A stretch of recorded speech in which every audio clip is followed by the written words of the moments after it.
ଯଦି ଏକତ୍ର ରହିଛ ନିନ୍ଦା କରୁଛି ସବୁବେଳେ ଏ ଲୋକଟା ସେ ଭଲ ନୁହେଁ, ସେ ଲୋକଟା ଭଲ ନୁହେଁ, ଏ ଲୋକଟା ଭଲ ନୁହେଁ, ତାହେଲେ ସେ ଯେଉଁ ନିନ୍ଦା କରୁଛି ଏ ପ୍ରକାର କଥାବାର୍ତ୍ତା କରୁଛି ସେ ଲୋକଟାକୁ ବାହାର କରିଦେବା ଦରକାର।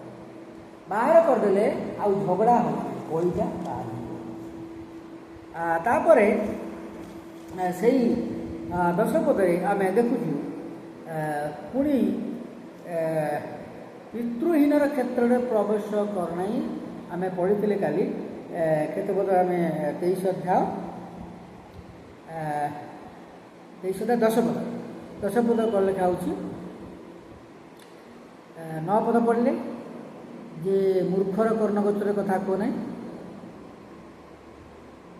ଯେହେତୁ ସେ ତୁମର ବାକ୍ୟର ବିଧତା ତୁଚ୍ଛ କରିବ।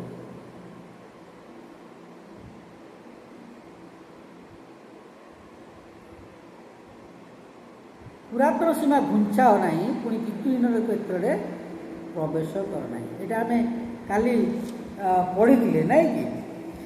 ପଢ଼ିଥିଲେ ବି ଆମେ ଆସନ୍ତାକାଲି 10ରୁ ତୁ ଆଜି କେତେ ଯାଏଁ ପଢ଼ିଲୁ?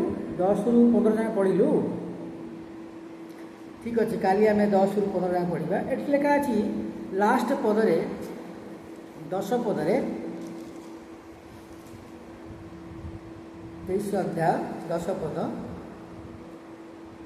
do not move an ancient landmark to enter the field of the fatherless। ତେବେ ଏଠି ଆମେ 10 ପଦରେ ଦେଖୁଛୁ ଯେ ପୁରାତନ ସୀମା ଘୁଞ୍ଚାଅ ନାହିଁ କି ପିତୃହୀନର କ୍ଷେତ୍ରରେ ପ୍ରବେଶ କର। ପୁରାତନ ସୀମା, ଯେ ଯେଉଁ ପୁରାତନ ସୀମା ବାପା ମା ମାନେ କରିଛନ୍ତି, ଏଇଠି ସୀମା ଲ୍ୟାଣ୍ଡର ଜମିର ବା ଘରର ଡିହ ଏଠି ଜାଣେ, ଆମେ ଅଧିକ ବଢ଼େଇବା ନାହିଁ। ଯଦି କିଏ ପିତୃହୀନ ଅଛି, ଅର୍ଫାନ୍ ଅଛି, ତାର ବାପା ମା ନାହିଁ, ବାପା ନାହିଁ କି ମା ନାହିଁ, ତାହେଲେ ଏଠି ଲେଖା ହେଇଛି ପିତୃହୀନର କ୍ଷେତ୍ରରେ ପ୍ରବେଶ କର ନାହିଁ। ତା ଲ୍ୟାଣ୍ଡରେ ପ୍ରବେଶ କରିକି ଜବରଦସ୍ତି କର ନାହିଁ, କାରଣ ସେ ପିତୃହୀନ, ବାପା ନାହିଁ, ମା ନାହିଁ।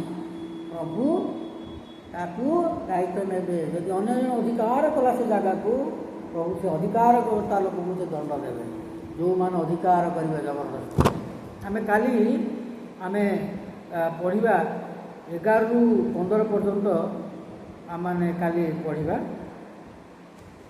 କାଲି ଆମେ ପଢ଼ିଥିଲେ 1ରୁ 5, ଆଜି ପଢ଼ିଲୁ 6ରୁ 10, କାଲି ପଢ଼ିବା 11ରୁ 15। ଆମେ ବର୍ତ୍ତମାନ ପ୍ରାର୍ଥନା